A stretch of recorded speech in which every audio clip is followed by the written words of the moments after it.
Asbabul wudu'a 'alal maqari.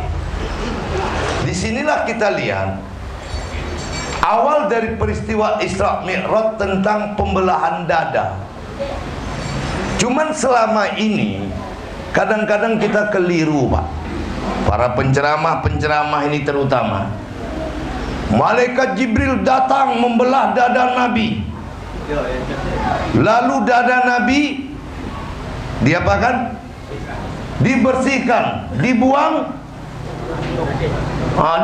kotoran-kotoran, dimasukkan iman, ilmu, hikmah. Kan betul itu ceramahnya banyak wadonga selama itu menghina Nabi itu, Pak.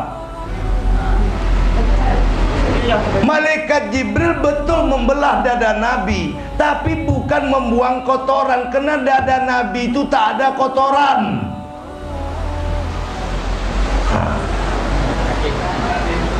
Tak ada penyakit.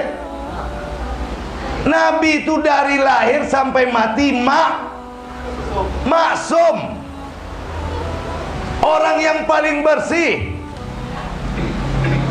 orang yang paling baik. Lalu di mana dibuang kotorannya? Nah, malaikat Jibril memang membelah dada Nabi, lalu diambil air Zam-Zam, dibersihkan. Makna dibersihkan itu apa? Barang yang sudah bersih dibersihkan lagi, bukan membuang kotoran. Kalau kita mengatakan kotoran, berarti kita beranggapan dada Nabi itu kotor. Padahal peristiwa Isra Mi'raj itu terjadi setelah 12 tahun kerasulan. Berarti selama 9 tahunku kotor tidak Nabi itu. Jangan kita bapak ibu yang berbahagia menuduh yang macam-macam. Jadi dada Nabi betul dibelah, betul. Lalu dibersihkan, bukan karena kotor. Begitu juga kita yang berwudu, Pak. Apa sembayang lah terkontui, batal tak sholat? Batal. Lalu ngambil wudu nggak lagi? Apa yang dibasuh, iku atau muko? Kontuit dari kulualan mano?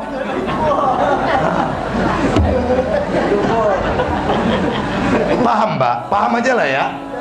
Tentulah kalau kena kentut, tentu kita yang dicuci iku aku ndakan muko, Pak. Bukan karena kita kotor, bukan karena kita kentut, itu bukan. Tapi syariat berwudu itu memang syariat yang paling hebat.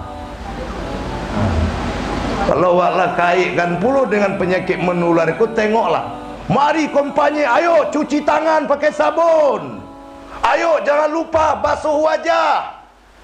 Kalau masalah cuci tangan, basuh muka, itu sudah lama kami, Mas Bro. Orang Islam ini dari dulu sudah dianjurkan 5 kali sehari paling sedikit. 5 kali, Pak. Ya toh? Nah, virus corona itu jaraknya berapa jam menempel di satu benda? 4 jam. Kita lihat zuhur ke asar ada 4 jam. Tidak. Asar ke maghrib? Tidak. Maghrib ke isya? Tidak. Isya ke subuh? Ada. Tapi ada wudunya. Kapan? Mau tidur kita kan wudu. Mau tidur kan wudu, Pak. Subuh ke zuhur lama, tapi ada duhanya. Beraktivitas kita berwudu. Betul tidak? Jadi kini PHBS, pola hidup bersih dan sehat, lah moti kami kola. Tapi kami yang mana? Yang mengoroti, yang betul-betul beribadah. Eko yang sontiangnya, Pak, yang ribut masalah larang ke masjid, ke orang tidak pernah ke mensoji lo tuh. Lah payah ini sembahyang berjemaah, lah dilarang puluh. ngado repoi, aku memang no ponah doa. Tapi apa yang do repoi itu kesian ku nengoknya. La ilaha illallah. Bapu tiawak. Iya, Pak. Yuk. Asbagul wudu'a ilal maqari. Makanya wudu itu ada sunat wudu. Basuh tangan. Ya kan? Nah, kita suruh basuh tangan, wala basuh terus. Lalu berkumur tambah istisna, masukkan air ke hidung. Sakit memang, tapi nikmat setelah itu. Teraso, nak lomeh, tapi lomak. Itu Islam, Pak. Nah, lalu masuk kita kepada rukun wudu. Al-Maidah ayat 6. Ya ayyuhalladzina amanu idza kuntum ila shalah. Hei orang-orang beriman, apabila kau berdiri hendak salat, faghsilu wujuhakum, basuh wajahmu, basuh wajahmu, basuh. Wajah. Mana wajah? Rambut paling bawah sampai dagu paling bawah, telinga kanan sampai telinga kiri, itulah wajah. Dikaitkan dengan kesehatan, orang-orang akupuntur mengatakan totok terbanyak dalam tubuh yang kedua adalah wajah. Maka tidur pun kita disunatkan meletakkan telapak tangan ke wajah kita dengan menghadap ke sebelah kanan awal tidur. Di tengah tidur beko lantak lah, nak tegiko. Karena di atas dunia ini kan ada 3 orang yang dimaafkan, Pak. Yang tidak berdosa, orang tidur, anak-anak dan orang gila. Kok nak ada dosa doh? Jadi kalau apa ngaku aku nak ada dosa do Ustaz, kucolo apa no anak-anak le do. Kucolo pak jago, ngaku pak ndak berdosa. Berarti apa yang ketiga kok? Apa? Gilo. Ya. Jadi kalau ada orang mengakunya ndak berdosa, Pak, aku agak kunolai dosa do. Hati lu kalau pajarnya betul. Tahu tidurnya betul. Tapi nya pajah ino tidur ino. Nah, yang ketiga tadi. Nah. Bapak Ibu yang dimuliakan Allah. Basuh wajah. Lalu apa lagi?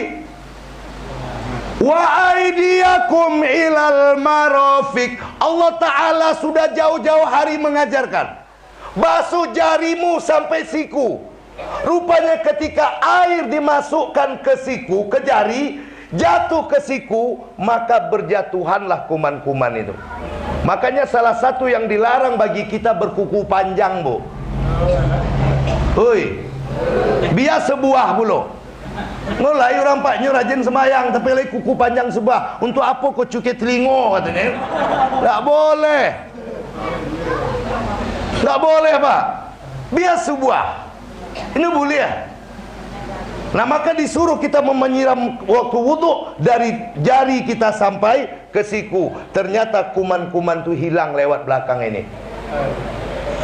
Kau ndak lah tuo sembahyang toroi, tapi bapaknya berwudhu bukan dari jari ke siku, dari siku dilotaknya di bakaran tuh. Iyo no, itu kekeliruan kita, Pak. Akhirnya apa? Air banyak dipakai. Padahal ketika engkau berwudu dengan air yang banyak, sama engkau dengan plastik bocor. Plastik bocor itu apa? Tidak ada manfaat. Makanya kau sholat tapi wudukmu banyak, nggak ada manfaat tuh sholatmu. Walaupun kau wuduk di sungai, gunakanlah air secukupnya. Maka Nabi itu diambilnya air sedikit, diginikannya, lalu digusap-usapnya. Awak ndaklah lah numpang mensoji orang, keran buka godang-godang, puah. Pas keluar bekua dulu tulisan uang kebersihan, golak, Pak. Elah. Katu klen perai ya itu. Bu, air yang kita pakai di Babul Jannah itu perai nak? Ndak ada yang perai pakai listrik membawanya ke keran kateh itu, tahu ndak? Karambi ya.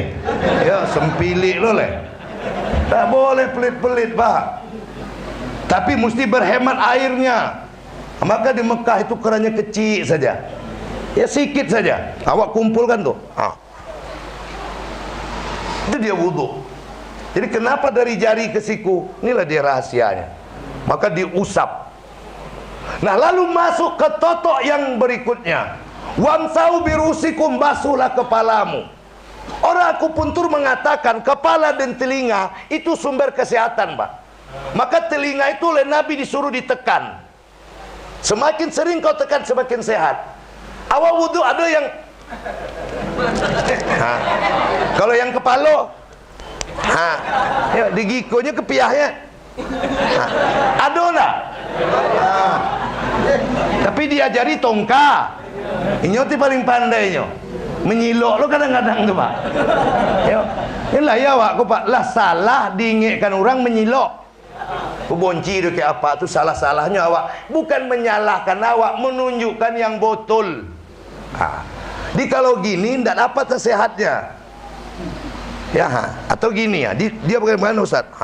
Makanya kalau orang bermazhab Maliki itu di kisahnya, ditekannya, diputarnya telinga tuh. Sap. Orang tuh sehat, awak kan nak? Copet. Wa arjulakum ilal ka'bain. Basuh kakimu sampai mata kaki. Lagi-lagi diusap. Akupuntur terbesar dalam tubuh adalah kaki. Ketika kau usap kakimu maka sehatlah engkau. Kok ada orang tak diusapnya kakinya? Lo tak bakaran lah. Ini pogang-pogang pekeran sami dan belok-belok kaki lagi tuh. Lain no. Jangan salahkan, Pak. Nah, kita lihat lagi, Pak. Yang kedua tadi apa? Perbanyak langkah ke masjid. Wudhu ke masjid, wudhu ke masjid. Solat benar. Benar wudhu, solat di masjid pasti solatnya benar. Nah, kalau sudah benar, aman. Aman bagaimana, Ustaz? Corona aku pun tidak tolok dari Pak. Loh kok begitu? Isya Mi'raj itu kan bukan tanpa sebab, Pak. Nabi kan di bawah tekanan tuh. Di bawah tekanan enggak?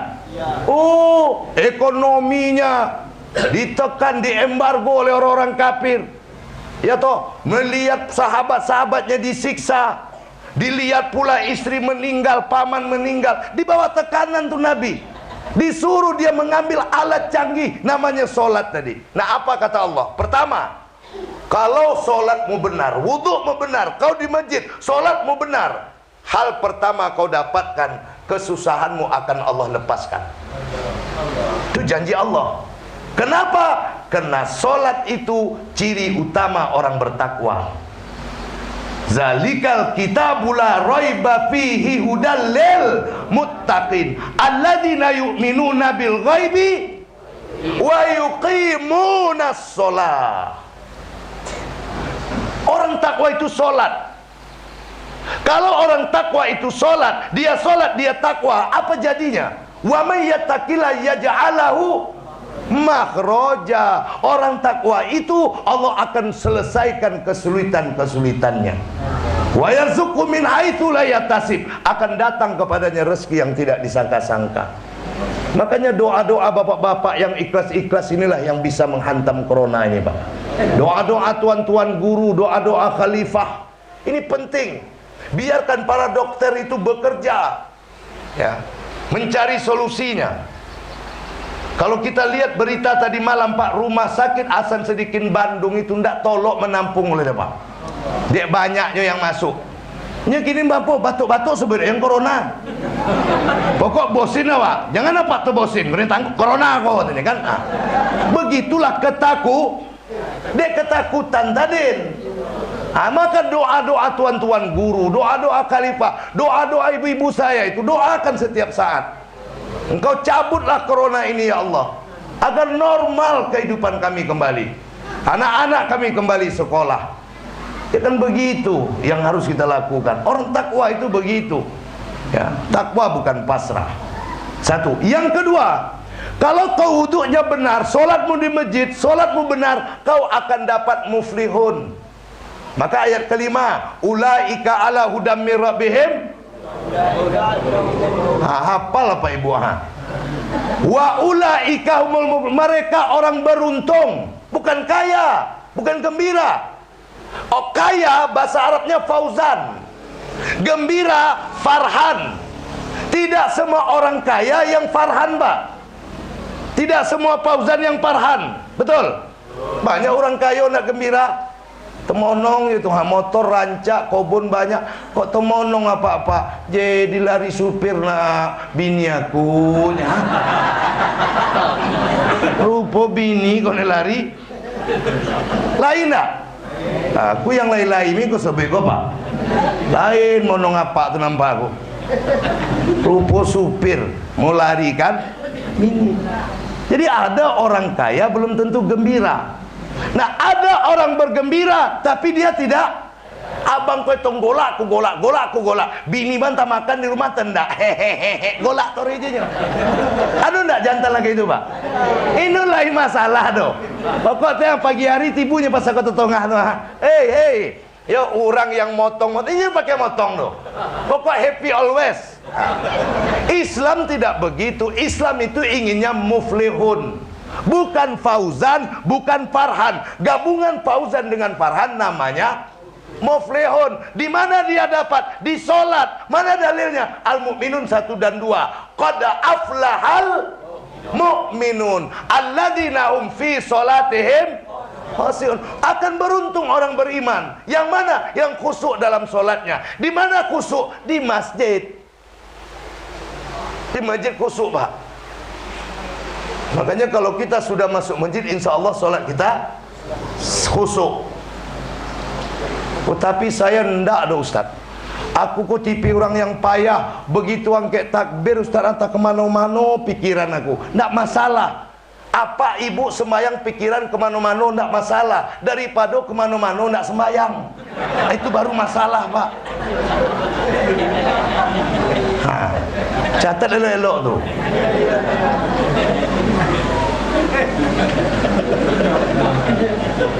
Iyo no. Biarlah mano-mano daripada kemano-mano ngelayang ada biarlah. Dulu. Yang ketiga, kalau wuduknya benar, solatnya di masjid, apa yang kita dapatkan? Doa-doa kita pasti dijawab. Buka Ali Imran 46-47, jumpa kita itu. Bagaimana Nabi Zakaria kata Allah Subhanahu wa taala di dalam mihrabnya dia solat, doa apa dia? Doa minta anak.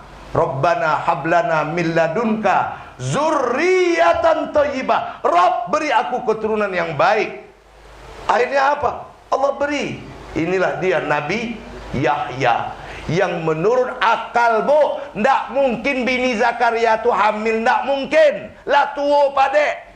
Tapi kalau Allah berkehendak mengabulkan doa hambanya, tidak ada yang bisa menolaknya. Paham ibu tu?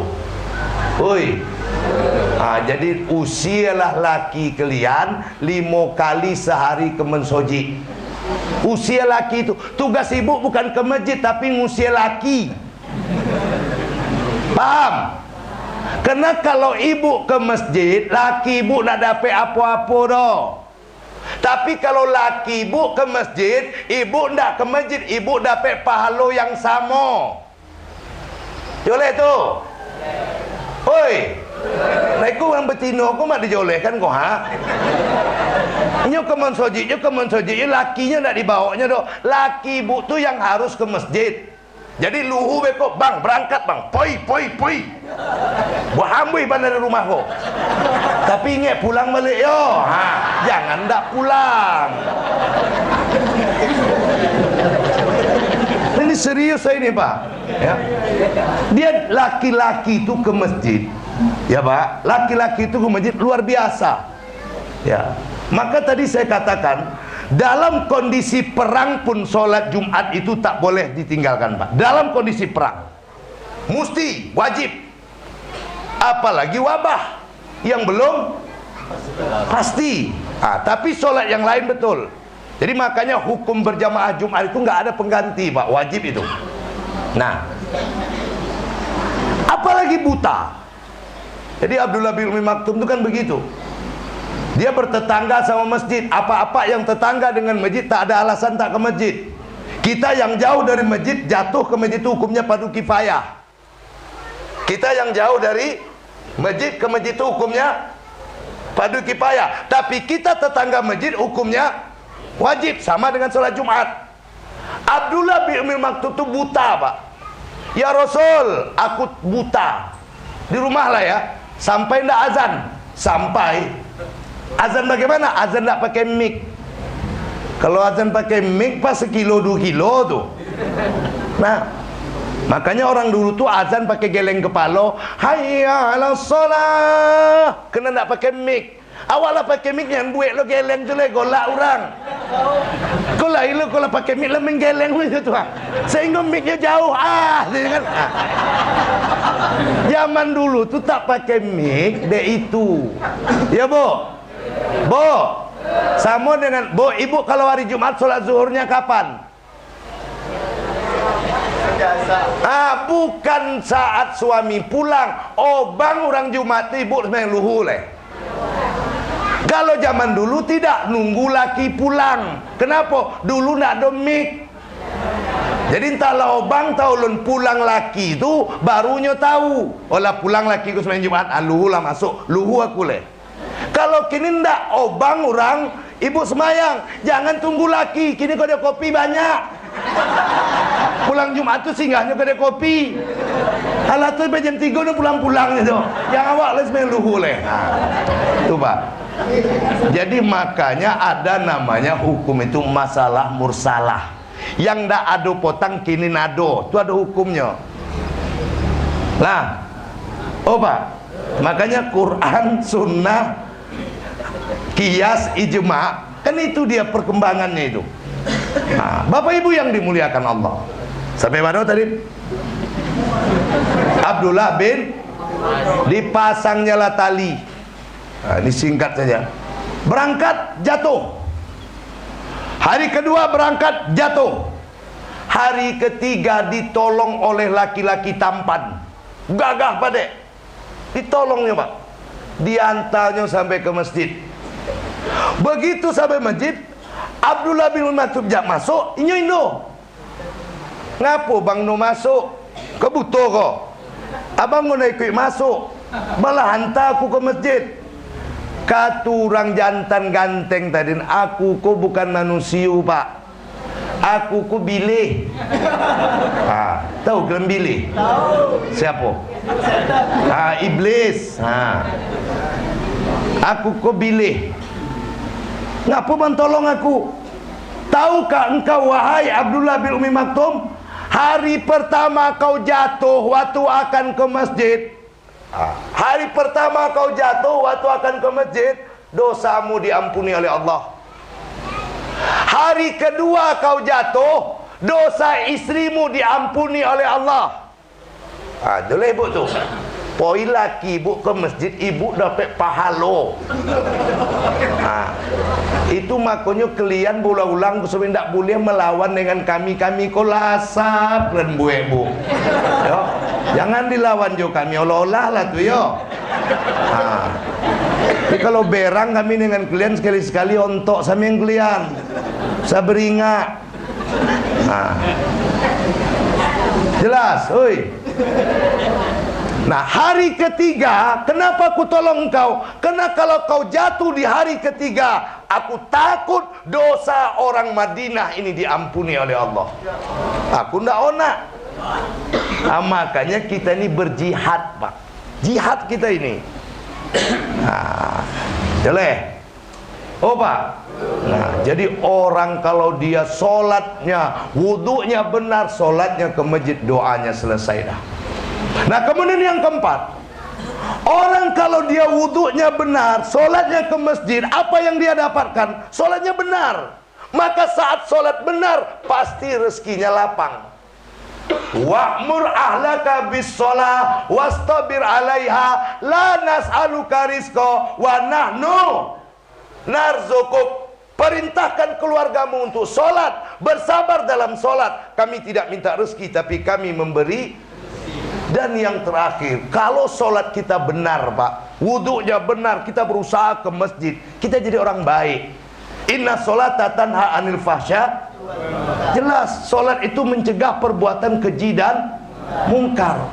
Sehingga dalam gerakan-gerakan itu nampak. Dia sholat itu cuma 4. Sholat itu cuma 4. Yang pertama wudhu, yang kedua waktu, yang ketiga gerakan, yang keempat bacaan. Itu sholat. Nah, ketika kita gerakan, kita lihat. Pertama sekali rukun sholat itu apa? Kita wajib berdiri bagi yang mampu, mata ke bawah. Apa maknanya? Maknanya adalah menyerahkan seluruh kehidupan ini hanya untuk Allah. Sayyidina Abu Bakar mengatakan, Pak, hubbud dunia zulmatun, cinta dunia ini kegelapan. Jadi orang yang pada takut mati itu orang cinta dunia. Ya toh? Kalau awak kan enggak toh. Cuma awan lo nak mati doh. Takut bona tu no, onak pun. Awak mati awak nak yang wajar-wajar. Karena kalau corona aku awak tengoklah di TV, Pak. Meninggalnya. Memandikan pun orang takut. Maka minta yang elok-elok je lah. Nah, yang kedua, kita angkat tangan kita, Allahu Akbar. Apa maknanya? Menyerah, tawakal.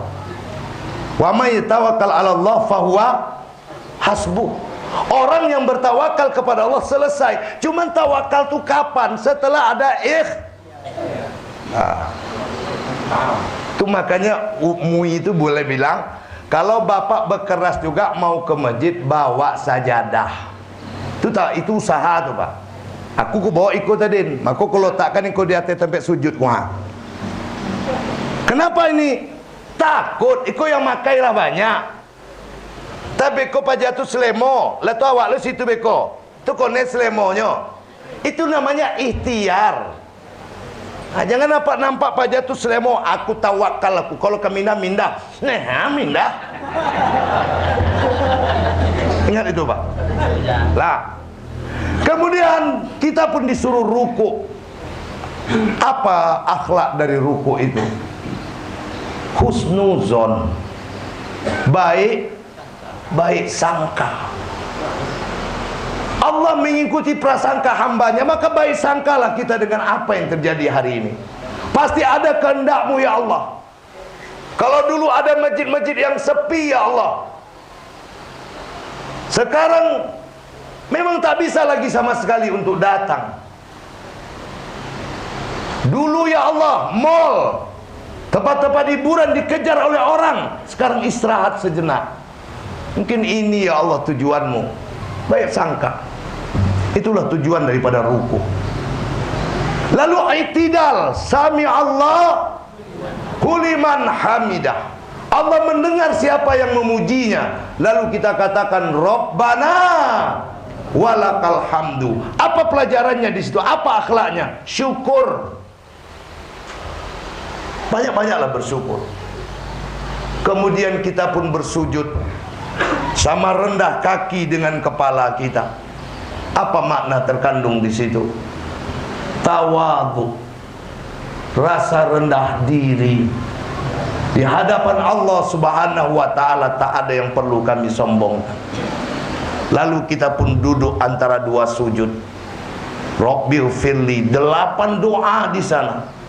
Apa pelajarannya? Tidak putus asa. Orang beriman tidak boleh putus asa. Tak ada orang tempat cerita, ada Allah tempat berdoa. Maka diduduk antara dua sujud ini 8-nya ada semua. Rabbighfirli, ampuni aku, warhamni, sayangi aku, wajburni, cukupkan aku, warfa'ni, naikkan derajatku, warzuqni, beri aku rezeki, wahdini, tunjuki aku, wa'afini ya Allah, sehatkan aku ya Allah. Kau pemilik kesehatan itu ya Allah. Wa'fu anni, maafkan aku. Loma teraso sembayang tu. Iko inu. Copeknya minta ampun. Allahu Akbar. Pon. Kok copek, Pak? Aku dari Sony sembayang leh. Baru Rabbi Firli di ujung tu lah wa'fu anni lah. Ya. Jadinya pacu pangka baca ujung lah. Tengah-tengah alah hafal mintulah ya kan. Ini kacaunya, Pak. Lalu duduk tahayat yang ke-8, at-tahiyatul, ucapan di langit, Pak. ketika ditinggalkan oleh malaikat Jibril, tinggallah Nabi sendiri di langit Tuhan. Yang jarak antara langit dengan Sidratul Muntaha itu sudah dihitung para ahli Pak, 15 juta tahun perjalanan. Coba bayangkan 15 juta. Kan tidak kenakal kita makan itu. Nah, datang kita pun berkata at-tahiyatul. Apa at-tahiyatul? Kehormatan. Mubarakatul, keberkahan. Sholawatut, doa. Thaibah, kebaikan. Lillah, milik. Kalau saya mau terhormat, kalau rezeki saya mau barokah, doa-doa saya mau diijabah, kehidupan saya berjalan dengan baik, tidak ada tempat kecuali kepada itunya tahayat tuh Pak, tumbuh semangat ibadah. Iku etong bocokak telunjuk ke telunjuk. Kadang ini pakai hontak leh. Allahu Akbar. Awak yang kayaknya tekuk apa tiap aku ya kan. Setelah atu hilangnya Pak, sunyi tu hilang. Bilu tekojuknya umma aja kan. Kalau lemah jantungnya semayang kayak itu lepak poniang waktu. Ya, di 2 kalinya ngegas doke sekali, doke sekali. Enggak, bukan itu. Kita paham maknanya. Ya, jadi ketika Nabi mengatakan at-tahiyatul barakatuh salawatu thayyibatulillah, kan baru muncul doa. Assalamu alayka ayuhan nabiyyu wa rahmatullah wa barakatuh. Assalamu alayna, dijawab oleh Nabi. Usagi aku le ya Allah, agi sadonya ya Allah untuk umatku ya Allah. Tu sayangnya Nabi waktu Pak lah dilangi awak yo diteringeknya le. Sampai satu kesimpulan mereka berdua, asyhadu alla. Makanya ngangkat tangan tu 2 hadis paling sahih. Dia bisa di awal at-tahiyatul, itu hadis pertama, dengan posisi jari tengah pun tak podek di tengah gak go. Ya. Beradu dengan jempol. Itu dia. Dari awal. Ada yang dari asyhadu alla ilaha illallah. Itu Pak. Jadi boleh dari awal, boleh dari asyhadu. Aku waktu sekolah potang Pak, itu dari asyhadu baru. Jadi gitu dulu. Asyhadu waktu sekolah. Lah jadi ustad dari awal. Ngapa bisa berubah ustad? Waktu sekolah potang, ulun banyak kebaca. Lah jadi ustad, banyak baca. Rasuku loma yang iko leh. Daripada yang iko, gitu aja masalahnya. Bisa berubah, bisa. Tetap begini, Pak. Jadi tapi apa yang apa tu iko Ustaz? Asyhadu illallah, asyhadu anna Muhammadar Rasulullah. Itu di luar kajian awak tu Pak. Ya. Itu mungkin dalam kaji tarikat. Tapi kalau hadis, itu dia Pak. Ya, lelai ku nengok yang hadis tu. Lelai le. Cuman jangan disalahkan. Kenapa? Awan etong itu dah. Yang penting dia tahu dirinya mau terhormat. Itu dia hikmah solat itu. Nah, baru yang terakhir apa? Salam ke kanan. Salam kau pun mesti nampak mukawak dengan orang belakang. Tak boleh salam dengan encik mata. Assalamualaikum. Ya kan lah itu Pak. Sembiliknya kan. Tak boleh, mesti Assalamualaikum warahmatullah. Mesti nampak. Ya tak? Assalamualaikum warahmatullah. Mesti nampak. Apa maknanya? Silatur. Jadi orang solatnya benar, pasti perangainya baik. Orang solatnya benar, pasti akhlaknya bagus. Maka Islam itu hanya ada 3 di dalamnya. Iman, Islam, dan ihsan. Iman akidah, Islam ibadah, ihsan akhlak. Banyak orang Pak berakhlak dia, tapi ihsannya tak ada. Mua orangnya no ponah do. Kumpul-kumpul no ponah do. Saking no ponah kumpul berjemaah pun no. Lain lo tuh. Lain Pak. Lain orang yang ibadahnya banyak, akhlaknya hebat, tapi akidahnya ya betul. Sembayang rajin, lo akhlak elok, tapi ndak boleh kone musibah. Kata kone musibah, mulailah macam-macam lah. Atu ikulah didatangi, atu ikulah didatangi. Musyrik, ya toh? Dia kan musyrik, bid'ah, maksiat itu kan penghancur iman. Kita berusaha, iman kita, Islam kita, ihsan kita, semuanya menyatu dalam ibadah solat itu.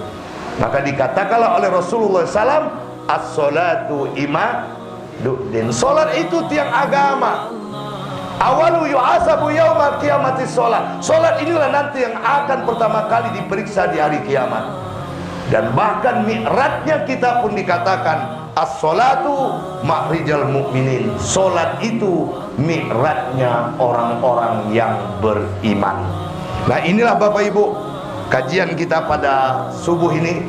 Ini yang terlama rasa saya ini, ya, sampai setengah 8:45. Semoga bermanfaat. Dan sekali lagi kepada tuan-tuan guru saya mohon banyak-banyaklah Pak, bantu doa negeri kita ini agar penyakit yang berbahaya ini, kalau aku menyebutnya hantu Pak, ya kenapa nu nampak, ya tidak nampak, tidak terdeteksi, itu hantu namanya itu. Ini Sony bulo. Jadi makanya kita banyak-banyaklah mendekatkan diri kepada Allah. Dan bagi yang sakit, sekali lagi, yang selemo-selemo, sembayanglah di rumah Pak. Ya, sembayanglah di rumah. Terutama kalau kita tengok yang meninggal itu usia di atas 60. Yang banyak meninggal itu yang tua-tua Pak, yang tubuhnya tidak kuat. Ini yang tua-tua ikut doh, yang lah meninggal tuh, ya. Lain lu aku nengok aku, no, ya. Yang di Jakarta tuh, yang rata-rata itu, ya, yang tubuhnya udah lemah, itu yang banyak terserang. Jadi jagalah, ya, banyak-banyak minum vitamin E, vitamin C, itu tiusaha Pak. Kalau mati urusan Allah Subhanahu wa taala. Demikian, tak usah pakai pertanyaan ya Pak. Olah lah tuh, Rasulullah paham saja. Kepada Allah saya mohon ampun, kepada Bapak Ibu saya mohon diperbanyak maaf.